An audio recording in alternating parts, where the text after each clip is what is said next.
Hello viewers, నేను doctor Sumeena, gynaecologist and fertility specialist, Fertilica IVF, Hyderabad. ఇవాళ మనం ఆడవారిలో బ్లీడింగ్ ఎందుకు ఎక్కువ అవుతుంది, హెవీ మెన్స్ట్రువల్ బ్లీడింగ్ ఎందుకు అవుతుంది అని దాని గురించి మాట్లాడుకుందాం. హెవీ బ్లీడింగ్ అసలు ఎప్పుడు అంటారు, నార్మల్ బ్లీడింగ్ అనేది ఏంటో మనం ఫస్ట్ తెలుసుకోవాలి. నార్మల్గా పీరియడ్స్ స్టార్ట్ అయిన తర్వాత ఫస్ట్ 2 సంవత్సరాలు ఎవరికైనా పీరియడ్స్ ఇర్రెగ్యులర్గా ఉంటాయి. దాని తర్వాత ఒక ఫిక్స్డ్ సైక్లికల్ మెన్స్ట్రువల్ స్కెడ్యూల్ తయారవుతుంది.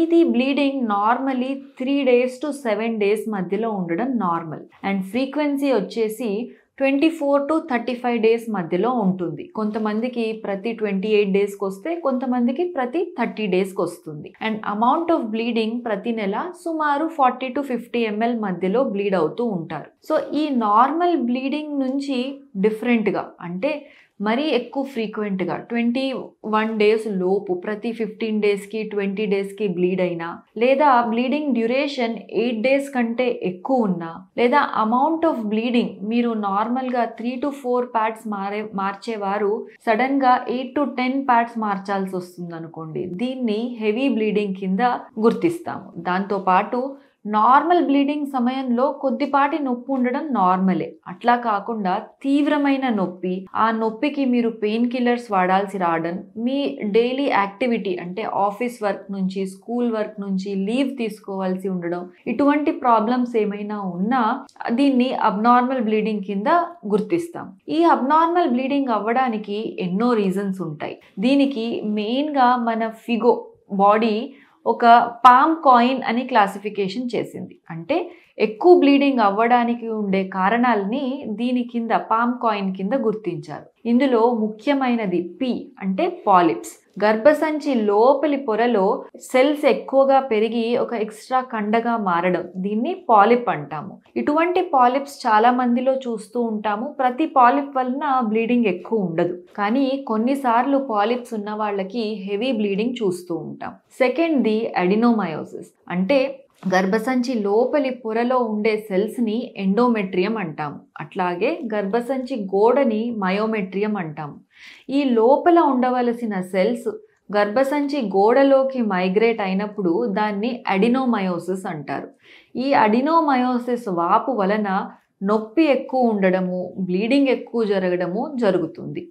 నెక్స్ట్ రీజన్ లియోమయోమాస్, అంటే ఫైబ్రాయిడ్స్. గర్భసంచికి గడ్డల్లాగా, కణుతుల్లాగా పెరిగినప్పుడు అండ్ ఈ ఫైబ్రాయిడ్స్ లోపలి పొరకు దగ్గరగా ఉన్నప్పుడు కూడా మనం బ్లీడింగ్ ఎక్కువగా చూస్తూ ఉంటాం.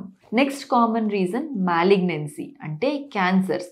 గర్భసంచికి సంబంధించిన క్యాన్సర్, లేదా గర్భసంచి ముఖద్వారం సర్వైకల్ క్యాన్సర్, కొన్ని రకాల ఓవేరియన్ క్యాన్సర్స్ ఉన్నప్పుడు కూడా బ్లీడింగ్ ఎక్కువగా చూస్తాం.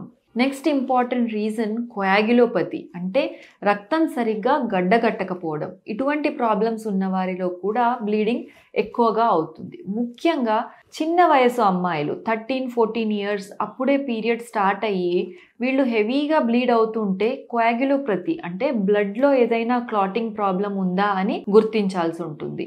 Next important reason ovulatory problem, అంటే పాలిసిస్టిక్ ఓవరీస్, అండాశయాల్లో నీటి బుడగల్ లాంటివి ఉన్నప్పుడు కూడా వీళ్లకు సరిగ్గా టైంకి గుడ్డు పెరిగి రిలీజ్ అవ్వదు. కాబట్టి కొన్ని మంత్స్ 2 to 3 months బ్లీడింగ్ కాకుండా ఉండి సడన్గా అయినప్పుడు హెవీ బ్లీడింగ్ అవ్వడం చూస్తాం.